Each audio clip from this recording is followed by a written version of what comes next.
Guys, we are finally to the point to where I can take this dummy engine back out and put the real engine back in. There's a few things that I need to do first. Really that's all that's left is to mark on the up pipe. Whoa, whoa, whoa, whoa. Anyways, so mark on the up pipe where this wastegate is gonna go, which will go right down there. And as you can see here, I already have this piece cut and ready, contoured to the pipe size and everything. So all I need to do is hold it up to here and mark where it's at, and then I can take the exhaust off, then we can pull the engine. That's really all I was waiting for. And then I will send the exhaust off to get coated and all that. But so yeah, I'm gonna whip out this wastegate real fast and then we can pull the engine.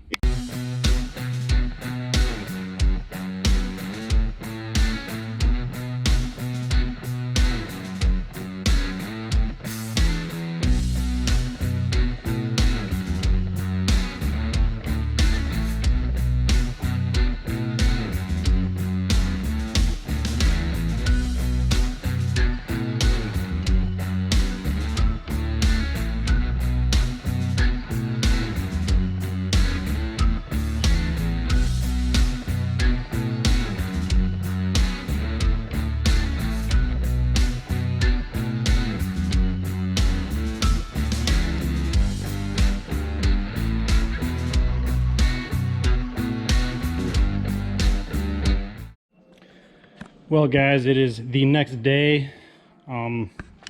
We did get the engine out, it's sitting right over here, stripped down, took everything off it that we're going to be using to put onto the engine, motor mounts, and then the oil pan over here. But before we can put the oil pan, I have the old hole there for the turbo return, and I'm not going to be using that anymore since I'm going in the back of the head, so I need to weld that up.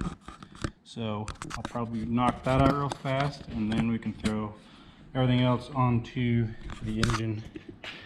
Oh, here's my exhaust headers. I'm gonna be, so this kind of goes onto there.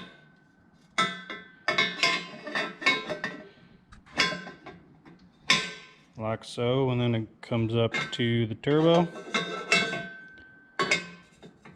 So yeah, gonna be getting that coated, so I need to weld on the wastegate right there. So need to do that before, obviously. But yeah, I think I'm gonna start off by welding up this, and then we can start throwing everything onto the engine.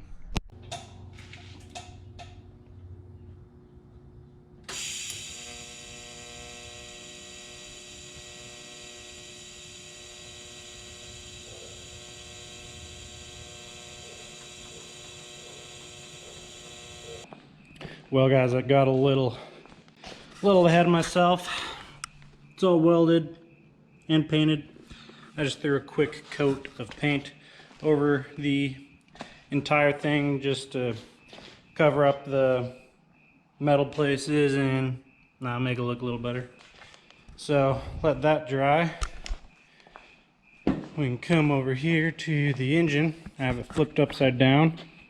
So here we have the windage tray, which sits in there just like that.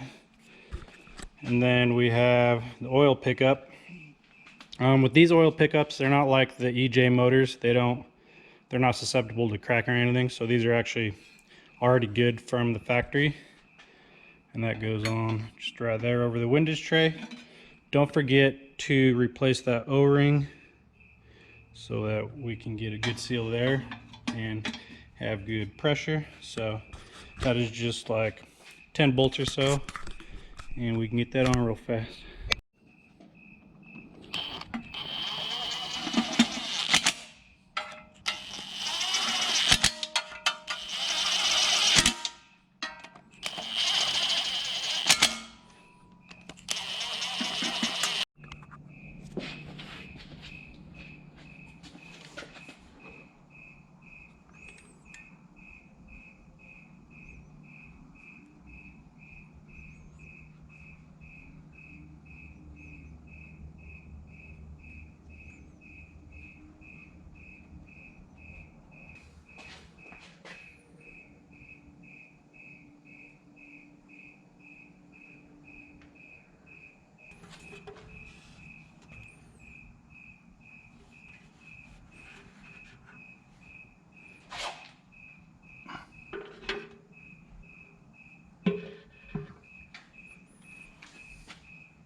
All right, have pretty much everything on the bottom ready to go. Obviously, exhaust headers, oil filter relocation, mounts, oil pan. So we are ready to flip this over and start putting all the top pieces on.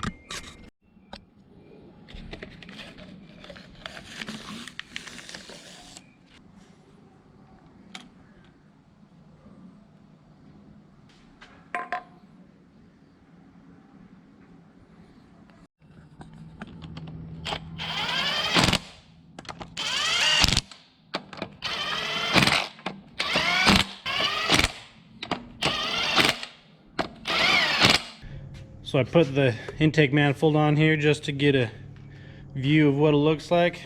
Needs cleaned up a little dirty compared to the engine, but we'll get there before we put her on. So we got the intake risers on, or whatever you call them, and those have the fuel rails already on them. And if you haven't seen the past videos, I did weld 6AN fittings onto these for my fuel lines. And then I also got my water inlet here. I did make this. It is a 2-inch pipe upgrade for more water flow, and I do have the thermostat relocated to the top here, as you can see on my radiator right there. But I think we are pretty much ready to go into the car. I love how that throttle body looks on there. Just looks mean. So yeah, I guess next thing we're going to be doing tomorrow is I want to clean up the engine bay a little bit, get the dust out and wipe down some spots so it looks good. And then we can throw the clutch on and throw this into the car. Well guys, today is the day that I finally put this built engine back into my car and we can get this thing going. So this morning I spent just a lot of the time getting a lot of the little things done that I needed before we can throw this thing in. So injectors, got the plugs gapped and in, and then I finished up a few things in the bay, cleaned it up a little, put more heat tape back there, wired a plug. So just a bunch of little things that I've put off. So I think I have everything ready to go. Just need to lift this engine up, put the clutch on, and we can drop it into the car.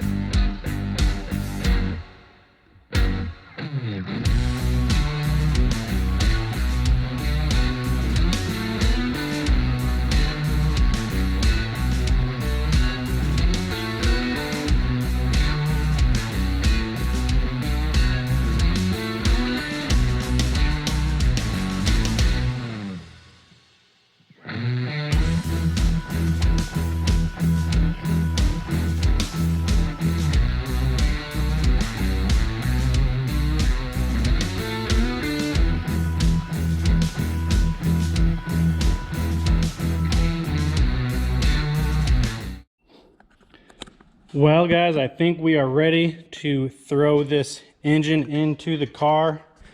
Have the clutch on, as you can see. Have the clutch fork with the throttle bearing in there. Don't forget to do that, guys. Last thing you want is to get done to install the engine and then realize you forgot to put the clutch fork and the throttle bearing in. So, and how these are designed is that as soon as you push the clutch in for the first time, that throttle bearing will go into the clutch here and it will connect itself, clip in, and then it's good to go. So I guess just start going for it. The reason that I don't have these timing covers on yet is because it is so tight trying to get this engine in here that the timing covers will hit on the front here. And so just not having those on will give you that much more clearance, even though it is still super tight. So you just have to be careful and angle it the best you can and see if you can slowly work your way in. But it does fit. I have done it, so we'll see how this goes.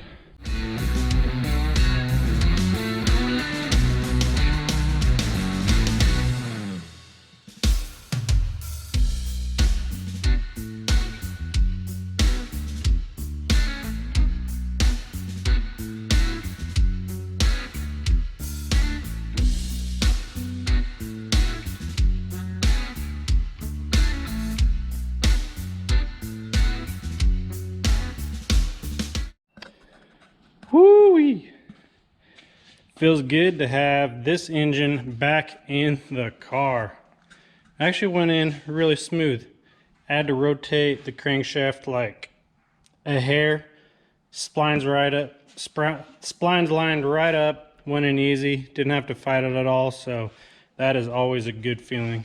And I was a little worried about doing the twin disc, thinking it might be a little harder to do, but no, that thing slid right in. Well guys, the GoPro died, so I whipped out my phone real fast. But I think I'm gonna end the video here. Got the engine in, making progress. We are one step closer to have this thing running again. So still lots to do, but it's just a bunch of little things that shouldn't take too long. So we'll slowly go through those and get this thing going. So thank you guys all for watching, and I'll catch you on the next one. Peace.